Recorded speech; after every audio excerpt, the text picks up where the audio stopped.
tonight here at 7 p.m. So you should also stick around and see that. 8 p.m. 8 p.m. Kaunayo Eat, where she plays like 8 characters. 11, but who's counting? 11 characters, guys. And that's just one of the things, the many incredible things she does. So proud to know you,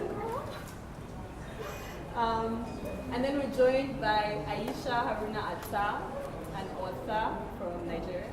Ghana. We won the Jollof War, so. So you become enemies. Author of Hamatan Rain and Saturday Shadow, which I haven't read sadly. Not with Hamatan Rain. I got it from my Kindle. I'm very happy. Oh, guys. So I'm also really glad that she joined us all the way from Ghana to talk about African beauty. I'm really looking forward to what you have to say, especially from like West Africa, like what those beauty practices are like compared to ours here. Mine is pretty simple. You can't get anything wrong. Let's try. Like all of it Okay. wrong now. Josephine Karungi. I haven't fucked that up. He's a journalist. Journalist. I mean, just like, but also like really one of those like journalists at the forefront, like the women journalists who people look at.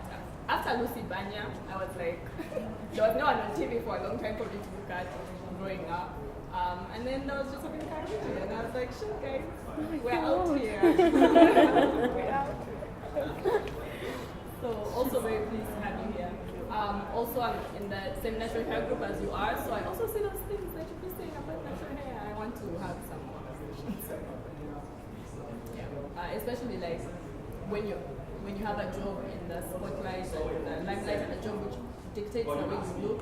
I'm really interested to see how you keep your own your own personal expression. Yeah, so that's everyone here. Mm-hmm. Yeah, and thank you, ladies, for joining us. We're really excited about the conversation because we feel like there are not that many formal spaces in which Black women and African women in particular get to talk about these issues. So, and thank you to Writivism for giving us this space. Darlyne has done a pretty good job introducing everyone, but I would like to ask you to give us a little bit of an introduction from your own point of view, and maybe talk about your own understanding of African beauty, and if you have some experiences to share around that and around your biography, I think that would be a good start. Yeah. So whoever wants to go first. Who can start? Let's see. So I'm from Ghana, and I grew up. It's not feeling beautiful. The ideal in Ghana was curvy, round, big boob, big bottom, and I was like this. I've always been pole-like, and for me the ideal was to be curvy and force feed myself, eat whatever, it wouldn't work. So that played into my self-confidence, and high school was rough. High school was really rough. I sort of shrunk into myself and wouldn't really explore things. And I wanted to be a writer for as long as I've known. I wanted to write, but I put all those things aside. So I started studying science, and then I went off to college, and then I became a biochem major. So that played a role in, every choice I made. And then I was in school in the US, and there the ideal of beauty shifted. And suddenly, like, okay, your body shape is desirable. This is what people want to be here. So it was a very confusing time going from a rough adolescence to an equally rough, sort of 20s. And along the way, I sort of grew self-confident, not because my shape was desired, but I did work on myself, and I've come to accept myself as whatever, and I'm happy the way I look. I just had a baby and things haven't gone back to the way they were, and I don't care. It's, you know. So to me, African beauty embraces just who we are. Beauty is, for me, an emotion that's elicited when you see something pleasurable, something that makes you sort of stop and lose your breath for a while. And it comes in all shapes. Like I was on the plane, and there was this woman, and she was just so striking. She was full. She had huge, like high cheekbones. But to somebody else, that's not beautiful. But to me, she was so striking. So I think there's a big umbrella, and the term African beauty is hard to define, like you said in the preparation you sent us. But there's room for us all, I feel. And coming from West Africa, yes, it's a different aesthetic. But even within West Africa, in southern Ghana, the shapes are different. In Senegal, people are like me, like the Senegalese, you know? So it's so hard to box this term. I'll pass it over to you. I guess I'll piggyback off that. My mom is a dark-skinned, beautiful woman, and so since I was a kid, I wanted to be dark, which is something I'm sure no one associates with me. You know, everyone assumes I love being light-skinned. Everyone assumes, you know, you walk into a room, there's this idea that society has put on us that lighter is better. So I was kind of oblivious to that, because the woman in my life who I saw as the most beautiful was not my skin color. And I always wanted kinkier hair. I wanted to look like my mom. That said, growing up, I've had to learn that just because I wanted to look dark doesn't mean that I don't reap from light skin privilege. It doesn't mean that I don't reap from walking into a room, especially in this country, and someone will make positive assumptions about me because of how I look or the way my curl pattern is. Curl pattern, I didn't know that I even had curls till I was 10, because my hair was, I always wanted it to be like, I always wanted a ponytail. It's not even, it was weird. And my mom relaxed it. I don't know why she did. It wasn't my choice.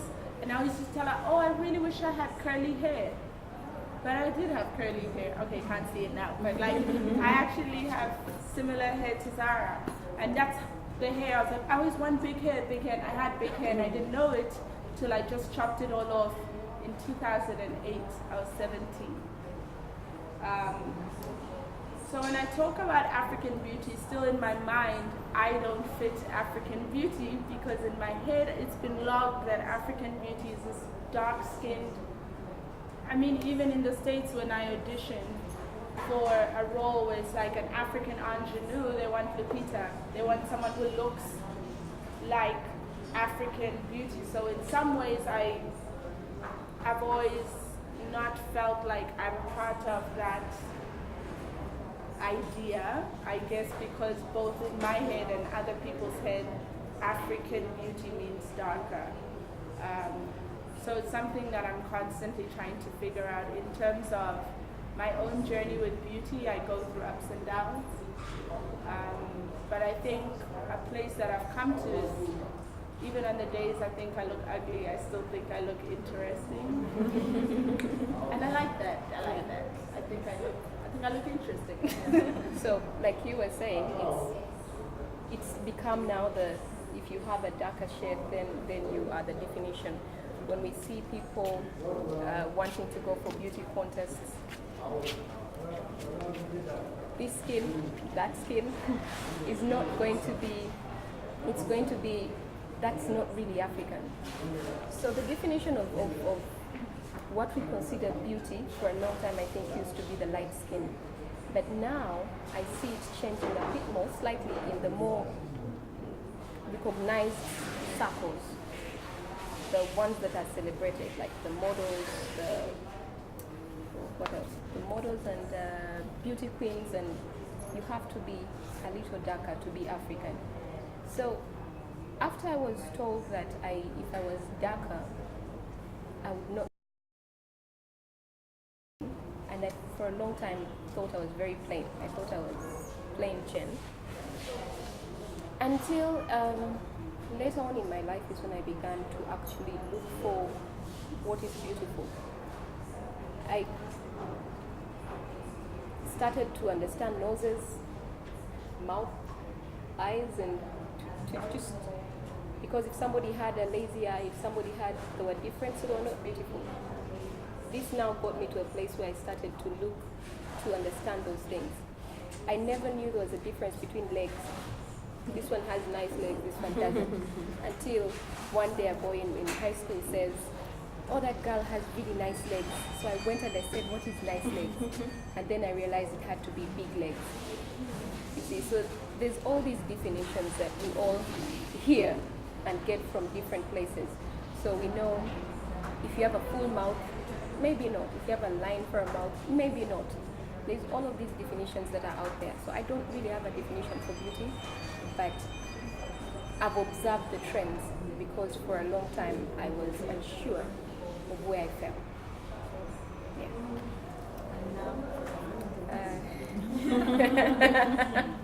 Now I'm comfortable with myself. Yeah.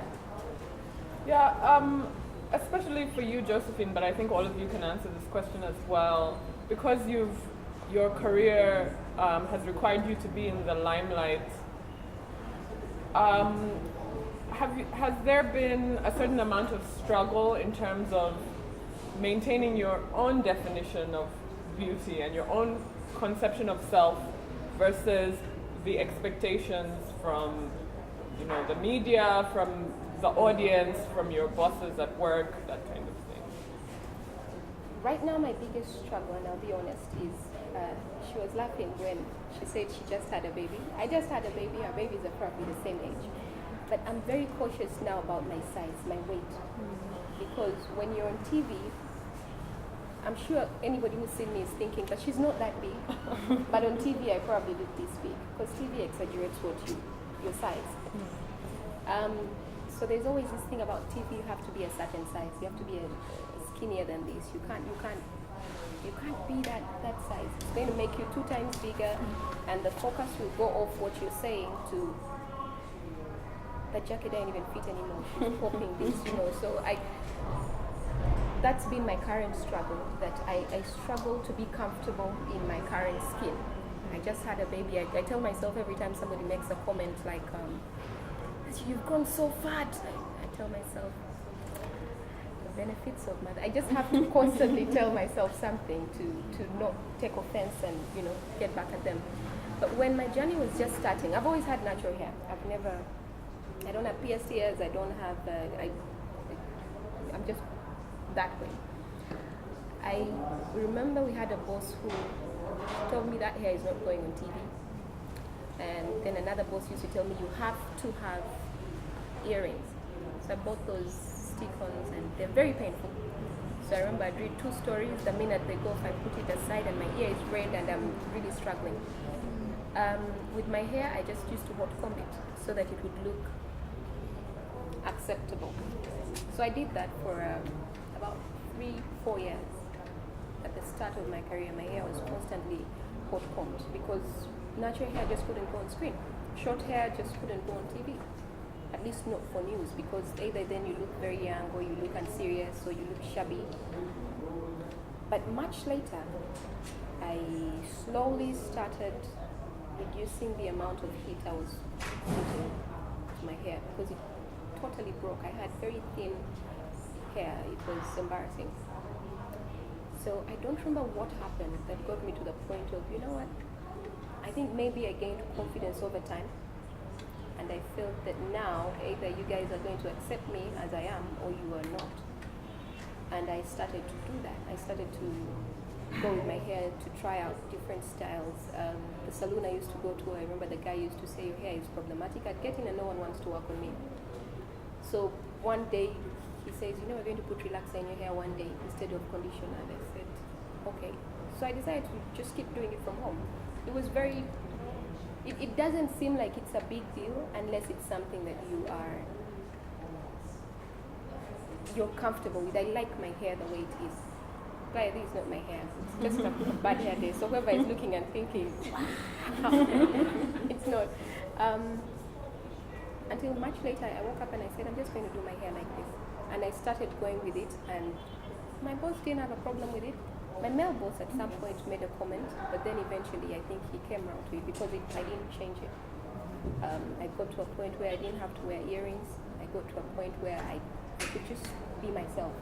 But I find that younger people who are trying to do that get a lot of opposition. They'll have people telling them, you're shabby like that. One of my co-anchors wanted to go on air with, she just cut her hair, she was tired of relaxed hair. And she's going on air and they told her no. So it took her a while because they said all kinds of things. So I know a lot of people struggle with being accepted, going online, on air with who they are. I did, but now I think over time you build your confidence. Yeah. I remember when I came back, because I didn't come back in 2 years, I'd even forgotten what it was like to be hit on so much. You know, if you want to talk about, for real, guys, as in like, the only time I'd get action in the States was at the airport security. It was just like, I remember like being like, whoa, okay, I guess I'm beautiful here. Like, whoa, can we? In the States, it's not like that at all. At all. And then, in talking about the career, so now I'm going back to the States in October to go back to the acting thing. Every single day I'm like, fuck, I need to lose weight. I need to lose weight. That's not something I think of here, you know, but I know it's a TV thing. That you gain 10 pounds on the screen. And I hate that I'm doing that, but I'm still gonna lose that weight, you know? I could sit here and be like, I love myself, whatever I do, but I also need to feed myself. I need to make money. I'm gonna lose that weight.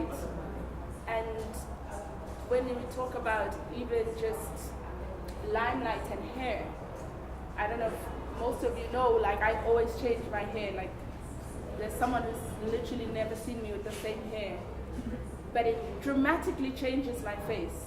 Like I can go from looking very shabby, very simple, to looking like really great. And it's a great thing as an actor, but as an actor you have one headshot, one. That's the headshot to use, that's what your agent sends out to people. And I never know what do I do? If I put natural hair, I'm not gonna get cast as this type of person. Oh, okay, wait, but if I have the straight hair, then I'm not gonna be like the sassy friend. So when I had short hair, it was slightly easier.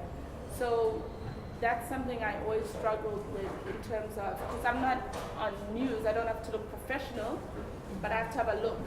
So for someone who's constantly changing their look depending on how they feel, it's very hard for me to have one thing. Because maybe I don't feel like having straight hair that day. But if my headshot is a straight hair, every audition I have to walk in with straight hair. If my headshot has braids, every audition I have to walk in with braids.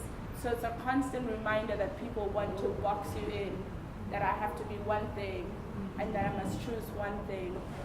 And I'm indecisive, and it bothers me. Did I even answer the question? I don't know. Very well, very well.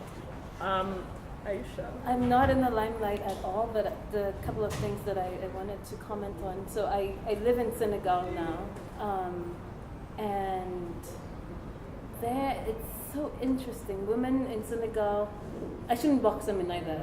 There's a range. There are people who are dark skinned, like a deep blue, and it's so gorgeous. And there are people who are light skinned, and it's so gorgeous too. But people bleach their skin like crazy. It's like, wow. I don't understand why. I really don't. Because talking about getting hit on, I've never been more hit on in my life than in Senegal. That's the place to go. But I'm dark. See, I didn't get hit on there at all. That's the thing. I'm super dark. I was and dying for them to put on me. they all wear, but the women are bleaching themselves. So it's like I don't get it. You know, it's like the ideal for men there seems to be dark skin, and yet women so crazy. So crazy. But then there's another thing, and I think it's the idea of what is professional. And it bothers me a bit that we've all bought into the notion that professional should be like a certain look, you know. Why is this not professional? But no one would describe this as professional. But why isn't it? And it bothers me. It's like, why can't we create our own standards of professional? Because this is how our hair grows, you know? So, yeah, that's my contribution on that one. It's nothing to do with myself per se, but just observing and wondering why you work in an African station. If I cut my hair short, it's considered not professional, you know? It's so crazy. I feel like even when your career is not necessarily in public, In the banks, there's a way that I'm sure you have different experiences than male writers.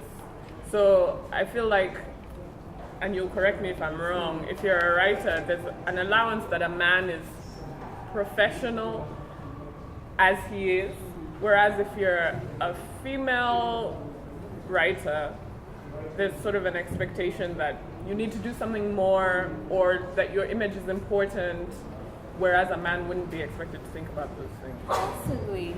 I haven't had any direct exposure with that, but I guess even with the headshot, the shot you put on your book, you have to look at it. They don't like us.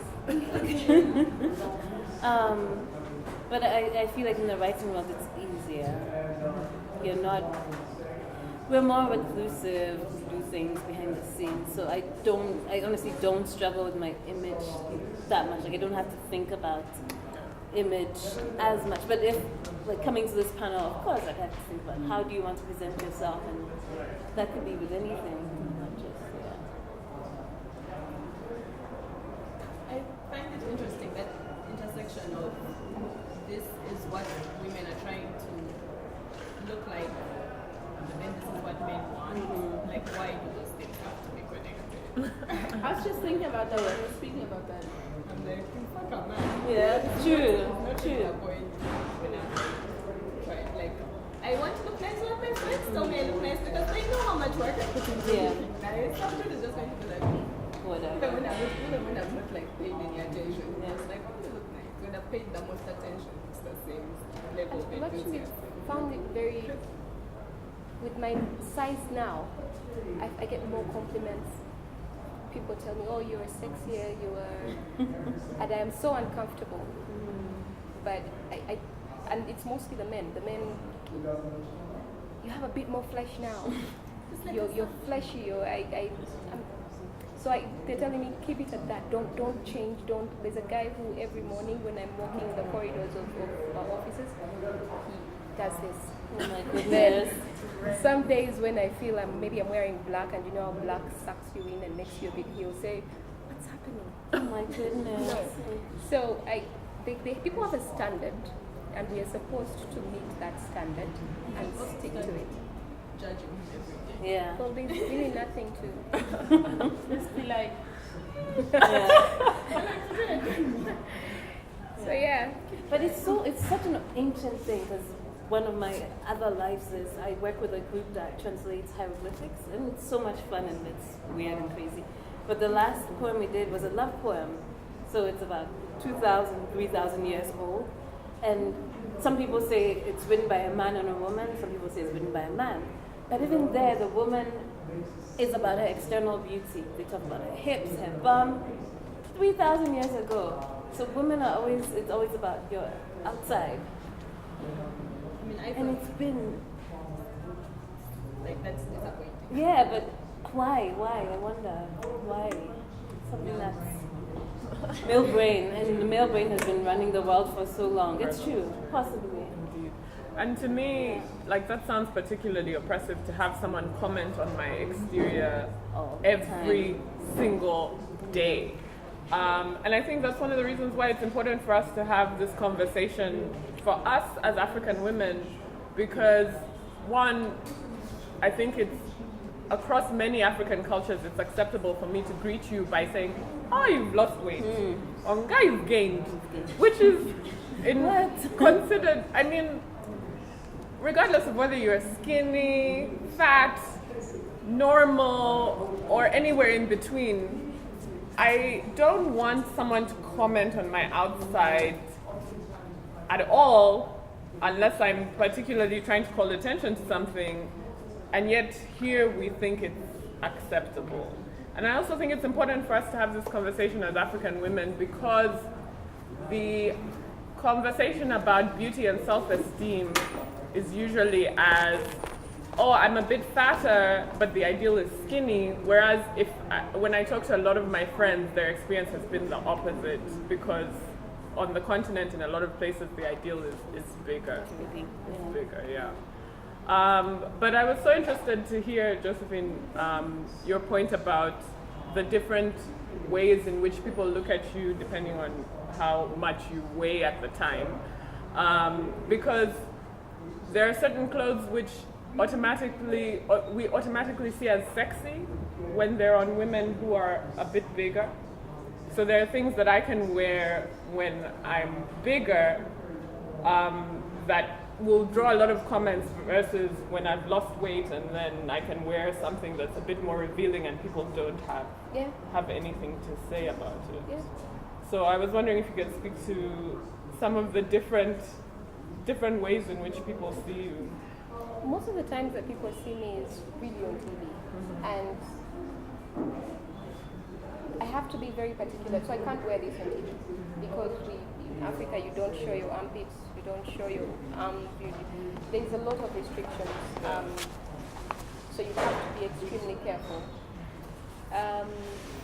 But then you have to now also pay attention. There's one of my fellow uncles who, every time she's on air, because she's a bit bigger than I am, so it comes off about 3 times bigger on air. So she'll be on air and people are sending out these pictures they've taken a picture of her hips, and so you're on air because we mostly have our phones. You never know when breaking news is going to happen. So you're on Twitter and you're seeing yourself trending because of your hips, and so it's mostly then the comments that are running, or she needs to go to the gym, or there's a guy who's coming from the gym, and there's a lady I met, and she told me, that's not the standard. When you're in the bathroom, she said, that's not the standard. Or, I saw you, did you have a baby? I said, yes. She said, yeah, my husband and I were talking about you at home, and he says, I suspect she had a child. And I said, I didn't see her pregnant. He says, well, whatever, she had a child. Show me how old is your baby? I said, she said, you need to lose the weight now. You have no excuse. So I thought about it and I said, oh my goodness. So I'm not thinking about myself now. I'm thinking about the other lady who is a bit bigger than me. I'm thinking, what are they saying? And this lady actually came looking for her and told her, you need to lose that weight. So it becomes a struggle because people see you in a certain way, and our job is not a selfish job where you can't wake up and say, I'm going to do this way. You can do it, but you know what? The ratings count. So a lot of what the public says will matter to you, especially if your confidence has not been built to a certain level where you can black it all out and live your life anyway. So I see a lot of people struggle with it. I struggle with my weight not because really people say much, but it's because I'm uncomfortable. I've never been this size before, so I'm still also struggling to see what clothes work for me. Then I'll get it wrong and I'll be uncomfortable all day. I'll be like this. Not so much because of the weight, but because I kind of like it, but then it's new. It's a new thing for me. So we struggle with that. We have to be careful what we wear. I can't wear a certain material because it's going to, and then TV makes it bigger. So it's a bit of a struggle. I'm eyeballing Darlyne because I know she has. so many questions. Well, at 4:30, we started at 4. So, Can I just talk about the struggle as well? It's interesting because for the baby, I put on a little bit of weight for the first time in my life, and it's so crazy how you internalize these things. Because I felt beautiful because I finally had those curves I'd been looking for as a 13-year-old, you know. And even though I did say earlier that I was more confident, now I'm skinny again because breastfeeding apparently sucks the life out of you. But I want those curves back, you know. And it's totally from the outside coming in, right? I'm fine. I'm really fine, but that's something which I find really interesting. That all of us experience beauty so subjectively, like we all know what is beautiful to us. But then we all also allowed ourselves to be told that there is a standard, that there is what is beautiful to us, but then there is also what is beautiful to everyone, as if that thing exists. And it doesn't. Maybe that's being human, like also within yourself, grappling with being comfortable with yourself, but I don't know. What's fascinating to me that I've heard you both speak on, that I experience is like, okay, like, I love being naked. Like, the first thing I do when I get into the house is like, like if you live with me, you've seen me naked all the time. And when I wake up every morning, I look at myself naked, and like, today, for instance, I like what I see, you know? I'm not uncomfortable with what I see. In fact, I like the curves, I like a little flesh, I like that my thighs are not small, I like the shape of my body, I like what I see. But in my head, I'm like, you've got to lose weight. Why? Because I'm aware of what other people are gonna think. I'm scared to death what my agent is going to say when she sees me after a year and a half of enjoying Ugandan food, and I'm weighing. It's interesting thinking about it that I value her opinion over mine, over my own body, and that's interesting to me. Yeah, I think that's kind of sad actually. But it's also like you need the work, right? It's like you live, there's all these things, then you also live in the world. We also live in the world we live in, and we won't get tired. I mean, it's well and good to make like political statements, but are you going to be homeless? I guess no. I guess that my problem is not so much that I'm thinking that if I could separate it, like I'm doing this thing because of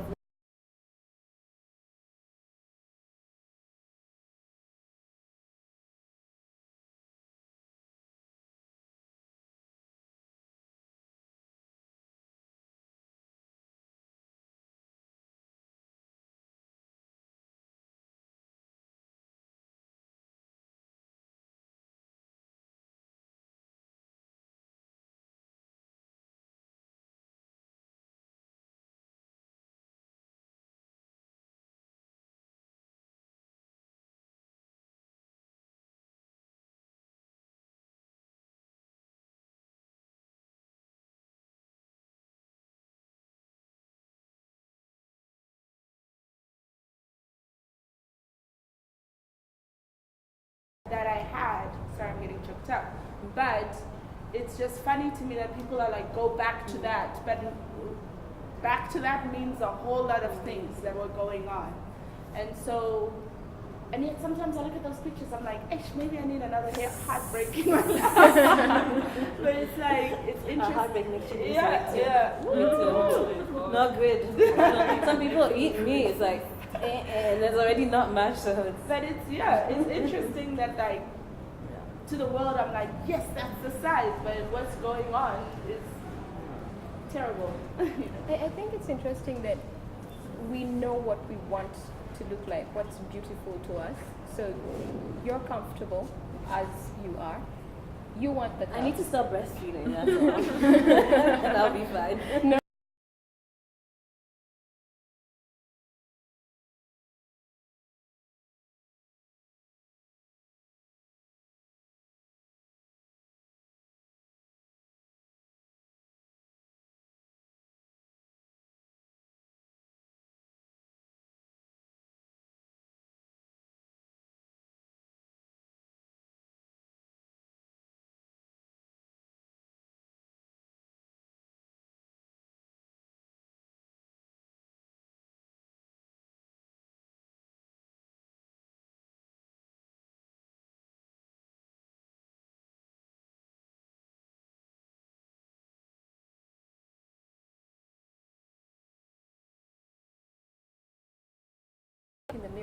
thinking, can I run up the stairs? Can there's still that balance that I need to strike. But what I like is that they actually know that this is when I feel beautiful. This is beautiful for me. And I guess that gives us a bit of a definition to what beautiful is. Yeah. I found that when I was in my gym phase, I was working out a lot, that the way I felt when I looked at myself in the mirror was directly related to whether or not I had worked out that week. So, different mirrors, different times of day, how just different emotional state of being. Different cycles of your period. All these factors which are varied when you look in the mirror. So what you see when you look in the mirror changes in so many ways. And yet, sometimes I look at myself in the mirror and I'm like, oh my God, my stomach is so fat.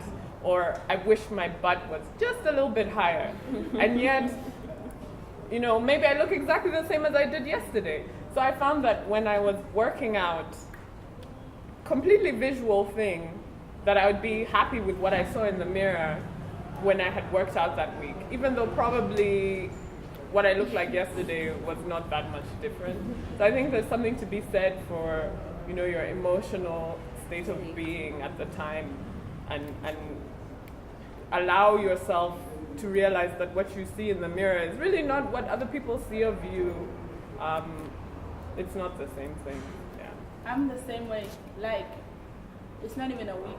I'll do like one workout, be like, I'm back in the game. And the same goes, like, say if I've been working out consistently for 2 weeks, and I go and eat a burger, I'll go look in the mirror and I'll be like, yo, you shouldn't have eaten that burger. So I'm very aware. Actually, I, to the point, know that I don't trust my eyes. Yeah.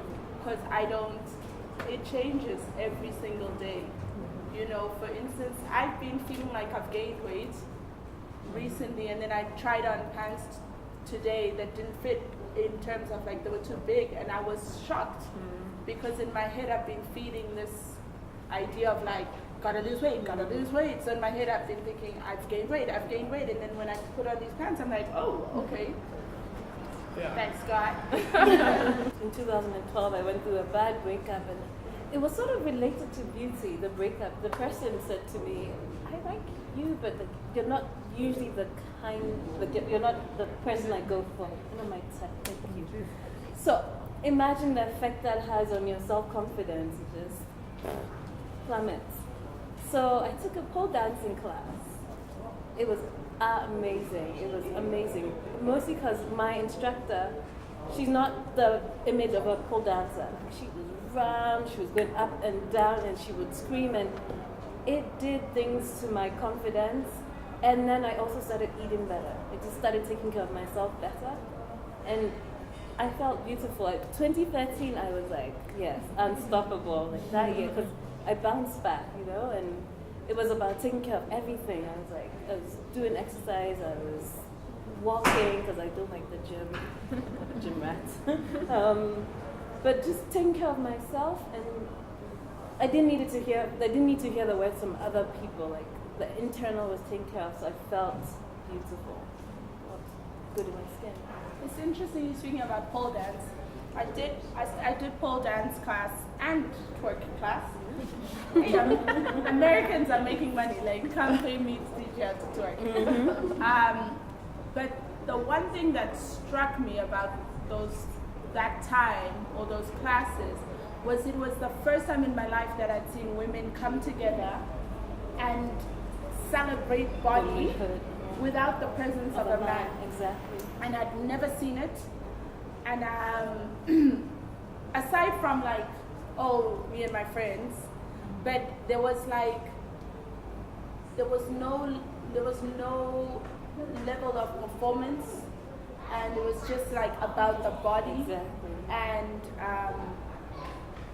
And in some ways I also like had this thing of like, oh, I'm expressing sexuality for myself.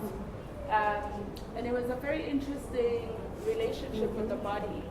And also, interestingly enough, someone who I met there who was like definition of like what you'd consider a great body, skinny, you know. And she told me like when she leaves the house she wears 2 pairs of pants because she feels that insecure about being skinny. So I remember being like, what? What are you talking about? You know? And she's like, no man, like I really wish, I've always wanted like a curvy, and in my mind I'd never ever thought people wanted to be bigger. Like, what are you talking about? Like, that's not a thing, you know? So it's very interesting to see that we all have these weird relationships with our bodies, but also with food, you know? I have a terrible relationship with food. So I'm an emotional eater, I'm addicted to food, and I don't say that like as a joke. I'm literally addicted to food in the sense that I wake up thinking about food, and like legit, it's not even a funny thing, it's just like a drug addict, and I have this sense of power with food. So when I don't eat, I feel like powerful over it, but it's still ruling my life, you know? So when I've had a shitty day, I just dive into the food to make myself feel worse. And you know, at the heat of my depression, I was eating the same meal every day for a month. That was Popeyes, which is like KFC, and like cheap cake, like cheap cake. And I hated it. I'd be like, ew, and the next day, the same thing. But what it was this way of controlling my body. Before I even say that, I've never done pole dancing. So do we even have those spaces where women celebrate their bodies within Kampala? Or? No, I really wanted to set one up, but yeah. A pole dancing? Or even like a floor. I know a lot of places Shake your do bums down. Zumba, and a lot of gym instructors Zumba's do it, like- but it's There's nothing it's sexy usually a about guy it. that's Yeah, no, usually a guy doing it, teaching. so. Okay. It's a guy in tight pants. Yeah. Yeah. Okay. How do you stay sane? How do I stay sane?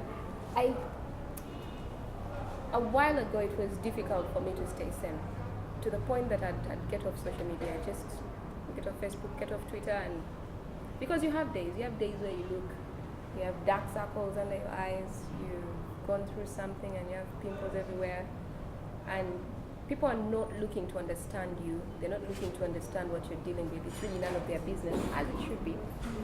But so then when I was younger, I just get off social media, because it's a poison. It can make you do things to yourself because you're trying to appease everybody else and you're losing yourself. But now that I'm much older, I'm not the person who is going to respond to you.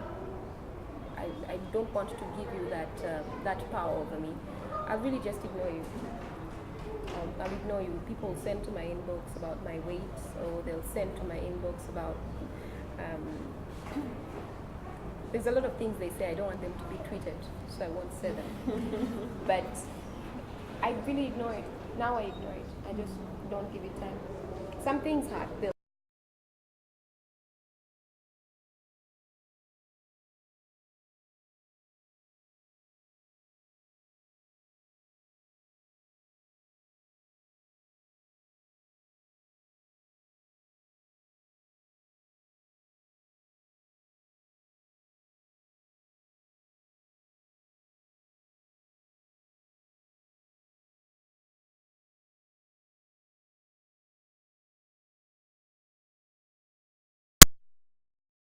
Uncle who had a bit of hips, and she did a week of news, and the other lady was going to do the next week.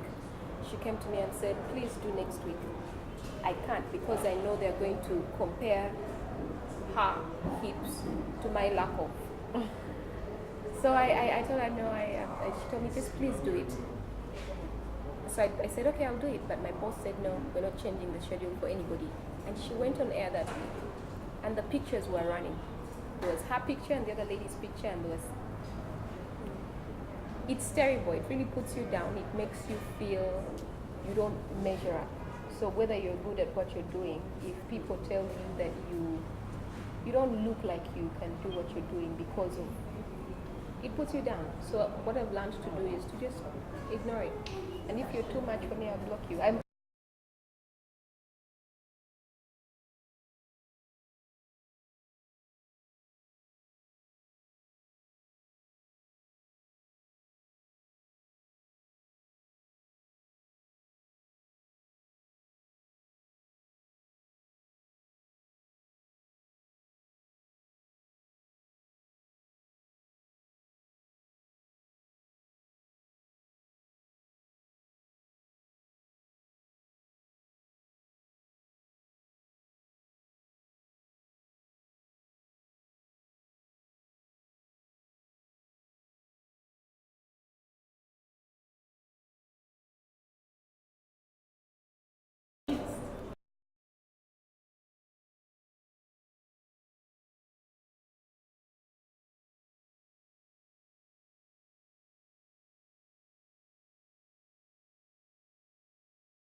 You ain't shit, like as in your face.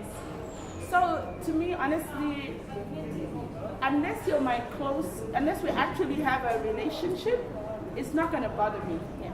There's nothing you've said that I haven't heard at 13. There's nothing you've said that didn't make me cry in high school.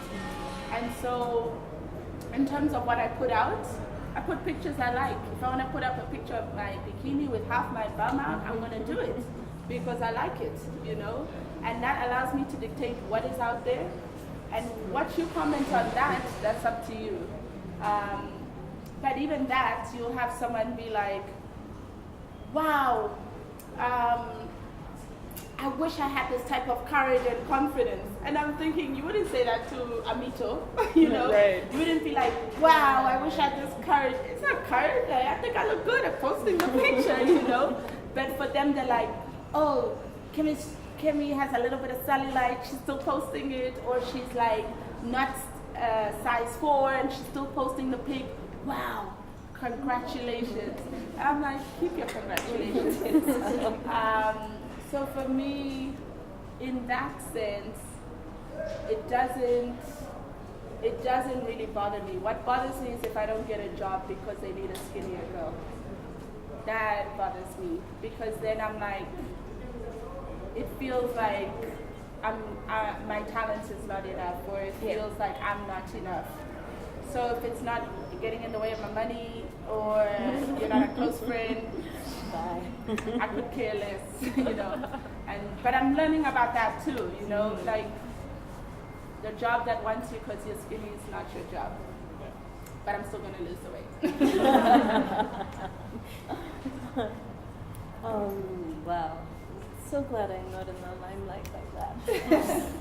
But talking of staying sane, I just got off social media. I keep it for my book. I keep it purely professional, and the people who matter in my life will see what I want to send out. So I'm on WhatsApp, like that is my social media. Like, look at me. But for the rest of the world, no, they don't need that from me. And I mean, there's some writers who are very out there, but I'm not that person, and I keep it private, and that's the way I like it.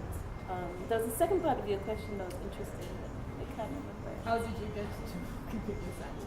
How did you keep your sanity, and how did you get there? You know what? There was growing up.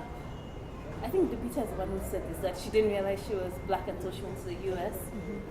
Or dark skinned, and I think it was the same thing. So I did have a base which was confident, and I can go back. The foundation is solid, you know. Like my parents always said I was cute. I was a cute kid to them, and you know, people around me, whether I was skinny or not, but I was cute to my family. So that foundation is there, and despite what happened, you know, in my teens and 20s, I can sort of come back to that because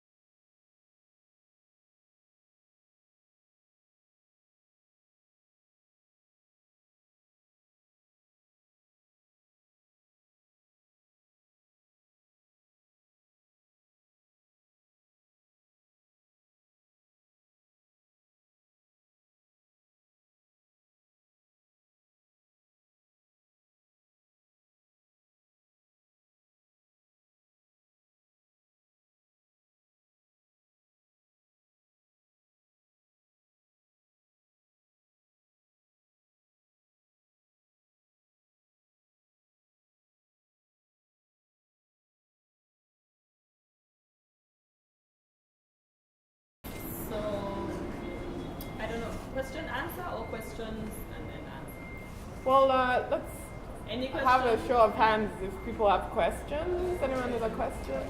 So I think we can just go back and forth. Yes. Thank you for the conversation. My question is, what do you think we should do to help the young girls embrace their Africanness and their African beauty? And what should we do to encourage them to harness their beauty? I think the answer is always representation. So if I don't see someone who looks like me being beautiful and I am 10, I'm not going to think I'm beautiful. If I don't see someone who looks like me with short hair and natural hair on news, I'm not going to think that I can be a news anchor with my hair. If I don't see a superstar like Shiba who looks like me being celebrated as sexy or whatever, I'm not going to think that of myself. It's not to say that young people can't think for themselves, but if we're honest with ourselves, everything has to do with representation. So whichever field you're in, that's a discussion to be had. It's just like I, as a director in music videos, I don't cast light-skinned girls. It's a rule I have, to the point where the person wanted to use me as an actress, and I told them I can't act in your music video because I don't cast light-skinned girls. They're like, but it's you. And I'm like, no, that's my moral compass. I see too many light-skinned girls being celebrated as beautiful in music videos, and if my little cousin or niece is seeing that, they're not going to think they're beautiful.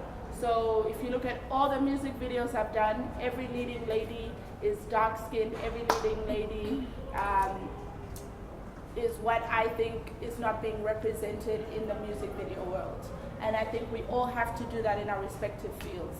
So to me, that's the answer. What she said.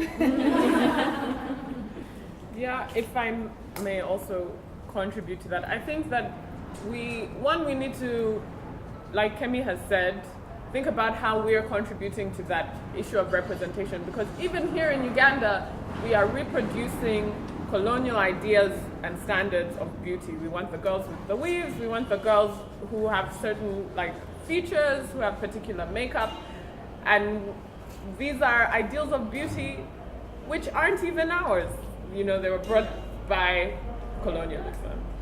But also I want us to stop talking to young women about their appearances and stop greeting people by saying, "Guy, you've gained weight," or "You've lost weight," because like Kemi said, sometimes the person who you were, you weren't in a healthy space and now you want to take me back there. Why?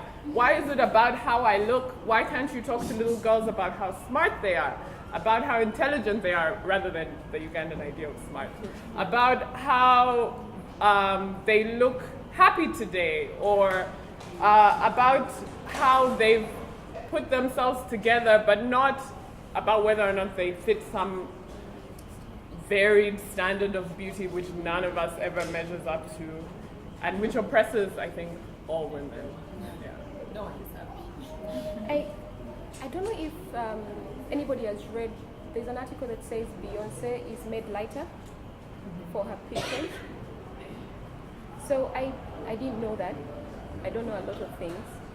But then I realized that one day when I was getting makeup for a photo shoot, and this guy just kept adding tons and tons and kept trying to give me eyebrows and things that were just not there.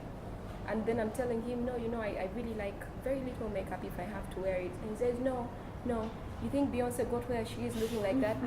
And I said, oh, okay, so now we are doing Beyonce. So the thing for me is, like Kemi says, it's representation. What are we telling people with just how we look? I didn't even think the natural hair thing was a big deal. I'm on air just comfortable with who I am. And then there's a natural hair group that comes up, I join it. And people send comments like, it's nice to have representation. in a space like that, that you can go on air and you're reading news with your natural hair. So people then find it, so it's okay to be myself, you know. It's okay to not be made lighter to get into a certain field. I like that. There's this, is it Alicia Keys? That's doing the whole, I'm comfortable with who I am, no makeup. But she wears makeup. She wears so much makeup. Okay, no, okay. Okay, I'm saying, but I've seen at least 1 or 2 pictures where No, she's it wearing gives makeup. you mean it can be Like worse? the no makeup. No, I have a problem with Alicia Keys. Let me tell you why. One, I think if you want to wear makeup, you should wear makeup. But she is wearing makeup. I even know her makeup artist, and she's selling this idea of this is how I look. I woke up like this. And what it is, it's makeup that doesn't, like she doesn't wear shadows or whatever, but she's wearing concealer, she's wearing makeup. I personally know her makeup artist. So my problem is, what now she's selling to young girls is if you don't look like this when you wake up, sorry for you, my friend, sorry. Secondly, she also had really bad acne 2 years ago. Oh, that's what I saw. And I know she would have never done this whole natural movement 2 years ago. So she has been undergoing all these things and has waited till her skin problems have solved to be like, I woke up like this. Why didn't you do that 2 years ago? Show us how you really woke up. I think I saw that picture of when she had the acne. And that's when I thought, oh, okay, so she's really doing it. I don't follow a lot of celebrity, but when I read that, I found it very interesting. So, like Kemi says, representation by who we are and what we accept out there is telling of what the next generation is going to want to do or to become. And police yourself every time you feel the need to comment on somebody's appearance. Yeah. Just like think about it, hear it in your own head, and then don't say it. Maybe if they're comfortable with it. Something that I found interesting is on Snapchat, you know, what they call the beauty filter, the one with the flowers. You know what I mean? Yeah.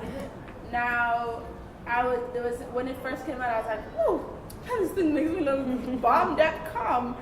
And I realized it makes you look lighter and it slims you down. And that's kind of scary. Makes your cheeks thinner.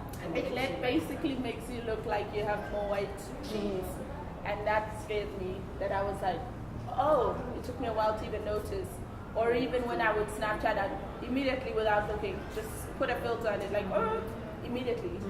So what that was teaching me was, oh no, how you actually look, put a filter on that, you know. And so I stopped. Well, sometimes I do add a filter, but yeah. I think there's something to be said for, usually it's men, but society in general using this natural or no makeup thing as a stick to beat women with. So you're like blaming or annoyed with the women who use beauty standards to get where they're going in life, right? And you're like, oh, those girls with weaves. Why can't you be like Darlyne, who has natural hair? Or why can't you be like Alicia Keys, who's makeup free? And yet, Alicia Keys maybe isn't makeup free. But then also Darlyne wears a wig sometimes. Stop using Darlyne to beat up as a wig. Yeah. Or like the natural, something I noticed, especially in the States, is that the naturalistas were so mean. They were so mean to like people who chose to wear weaves or chose to have relaxed hair. And I'm like, but you were wearing braids. That's not your hair. Like, let's be honest, you're also not natural. And I think leave people to do whatever they want to do, because first of all, the idea, you became natural as a fad. Like when I cut my hair off, no one was going natural. And now in the States, it's like a thing. Like, ooh, you blog about your natural hair experience. I'm like, this is how your hair grows. Why is this so fascinating? And so then they use it as a way to like guilt other women. And I feel like that's something I really appreciate actually about Salooni, is that you don't say, I remember you even having a problem with it being described as a natural hair project, because you say it's about black women and their hair. Yeah, because all of it is real. Like exactly. Like Like sometimes I wear a wig. Yeah. Yeah. If Yeah. you want to wear a wig, wear a wig. And people want to be like, is that your hair? It's my hair, I bought it. Does one ever get comfortable with their weight? And if so, how? I think you actually can get comfortable with your weight. It's a thing I don't want to do because I know that if I do it, I'll be very, very comfortable. How I get comfortable is I buy the clothes that are actually comfortable for my size. Just now, I'm still a little hopeful that if I buy a bigger, slightly bigger jacket, I'm going to let loose and just, you know. But if you're comfortable, I think where you are now, and maybe it's been a struggle, I don't think there's a point in you're dealing with that struggle of my weight and then you're dealing with the struggle of how I look with even dressed. And so I think you get comfortable by finding the clothes that work for you. Ladies, how do you get comfortable? Are you comfortable? I don't think I've ever been comfortable with my weight. And yet, again, I'll look back at some photos and be like, I would love to be that size. But I also know that when I was that size, I wasn't comfortable with what I looked like. So I think I've always wanted something like, oh, if you just, oh, you're almost there. Or if you could just, but then there's some days you can't tell me anything. Like, and there's some days where you just feel like you look like a Museveni handshake. Like you just feel so great, you know? And then the next day you just feel so terrible. And so, but as a constant, I don't think I've ever felt comfortable in my own weight. And I think it's a question of self-acceptance as well. Like, if you get to a point where you're okay internally with yourself, it feeds out, it comes out, I think. Like I said, I'm too skinny in my head right now, but I'm comfortable at the same time. Like, I'm not dying to put on the weight anymore. Like, but that's it. I'm one of those people who's been a constant. Like, I've always been a certain way, so it's a different way of living, I guess, because I've always been a certain way. I eat, and I don't change. So I don't know. But even then, like, I look back and I wasn't comfortable, even though I didn't change. I wanted to be curvier. But like I said, when I was doing the whole classes, when I was eating better, I felt good about myself. So maybe the inside, like I said earlier, comes out. You do the other things that make you feel good, and that plays out. I think I don't think there's ever a point that I'll get to where I like my body for now and forever. I have good days and I have not so good days. And that's also okay, because I think if you're a feminist or if you think a certain way, you're like, you start beating yourself up for not being okay with your body today, right? You're like, I know better. I know that these standards are Western, colonial, ridiculous standards. Why don't I feel good inside? But I think you have to allow yourself to feel how you feel that day when you wake up. And I also think that it's helpful to focus, like Darlyne said, on what your body can do rather than what it looks like all the time. And I think that this is something that men are luckier with, because when you grow up, the focus is on what your body does. And I think if you've never worked out before or tried the gym or walking or physically active things or pole dancing, then as a woman, your body's only fact in your life is what it looks like. And yet, you know, your heart is beating for you every day, and you're picking up your babies, and you can carry this much or you can walk this far, and I think we need to thank our bodies for that as well. Yeah. I think also if you just fill your eyes with other things, with things which, so follow fat people on Instagram, follow dope fat people on Instagram, or follow dope dark people on Instagram. Find people who make their normal beautiful, and then you want to feel so bad. At least that's how I feel. I'm like, what? how long I've been here, like trying on Jennifer Lawrence. It's like it's like dope people. So if you like also just change your own, like feed yourself with other images, because remember that however old you are now, like that's how long it has taken your brain to believe this shit. Like think about how long it's going to take your brain to unbelieve it.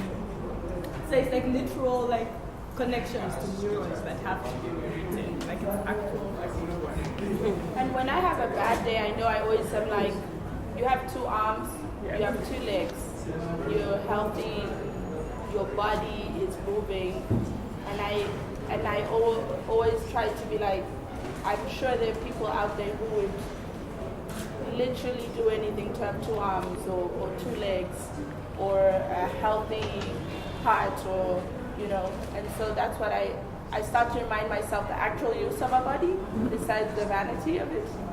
And then I take it day by day. But I do believe in honoring what you feel. Yeah. What I have learned about the natural community here is once you know one, they'll lead you there. But it's interesting to think about as a young, like a 2-year-old or a 3-year-old, how are we exposing them to that? But something I love, why I love going to Afros and Bows, I see all sorts of hair. And it was a similar feeling as when I went, in the States they have these, what are they called? They're like these spas, they're like everyone's naked and I'd never seen so many different types of naked bodies in my life. And I was like, when I have a daughter, I'm gonna make sure she comes to these spas because I want her to see all versions of body. So the internet has all of these resources, especially what I like about these bloggers on natural hair movement or whatever. They've discovered all these home remedies. Get rosemary, boil it in hot water, and then put olive oil, and then you have your own natural hair oil. There's all of these things that are out there. So please Google for your daughter. Ghee and avocado, Eggs. Aloe vera. Yeah. Eggs. But I think also that that you talked about like doing your daughter's hair, like there's something specifically in that African context for us, especially even in Salooni when we just do it, that like that intimacy that develops between when you have this like person's head that you're responsible for over time. So this person is going to be your daughter, and hopefully your head will be hers also. You do each other's hair. She like oils your hair, you oil her hair. And I find that for me when I think about like growing up and like my mom doing my hair, or like forcing us to do each other's hair, my sisters and I, like that when I cut my locks off and was growing my hair again, those things were still there. Like I remember when I put water in my hair and I was like, oh right, my hair actually really likes water, because when I was a kid, that's like all we would put in it. Like that's what I remember. And then I slowly remembered that all the things that my hair liked, I had already had time to play with it because I'm like a loving, like nice, like intimate environment. I So, like, hated my mom doing my hair. It was like the worst times. I mean, I was like, Lord, no.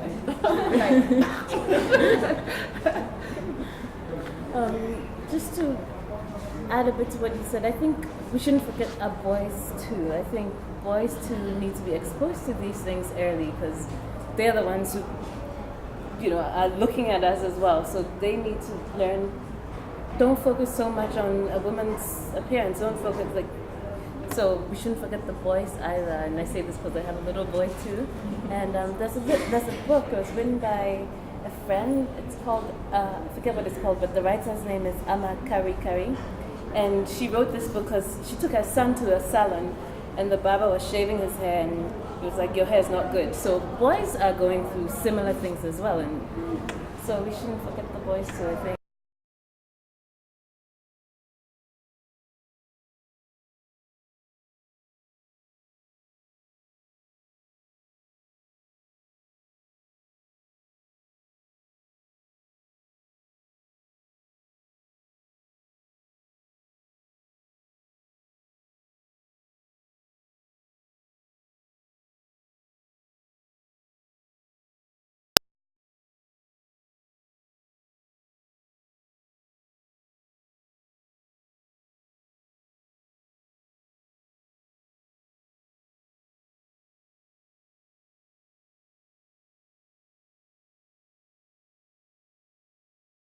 culture.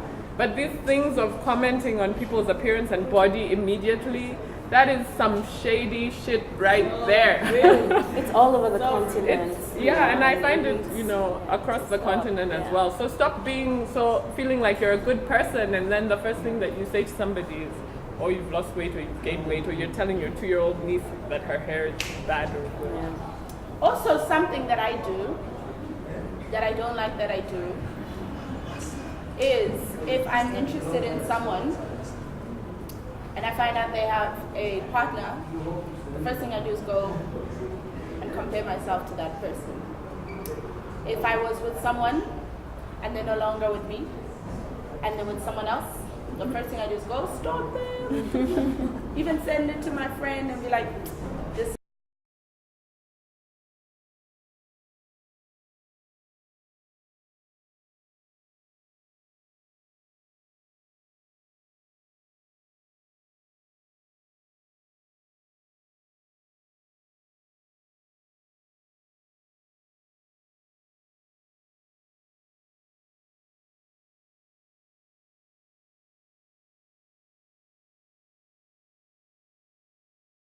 About, okay, I did talk about how fucked up he is, so I was like, and with that chick of all people, and like it's like my way of consoling her, like, don't worry, you're still cuter. Better, you're prettier, you're beautiful. And I think we also have to stop comparing ourselves, because at the end of the day, if they don't want you, they don't want you. You know what I mean? Like, I think that's something ideal. Yeah.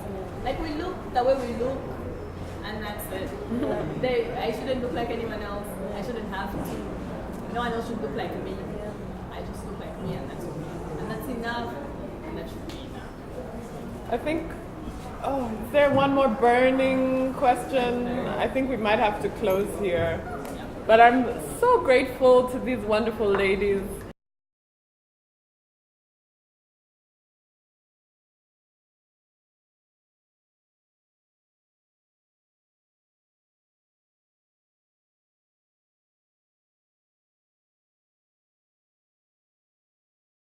The way that we think. So if you guys will join me in thanking these ladies for their time, we're very grateful. Thank you so much.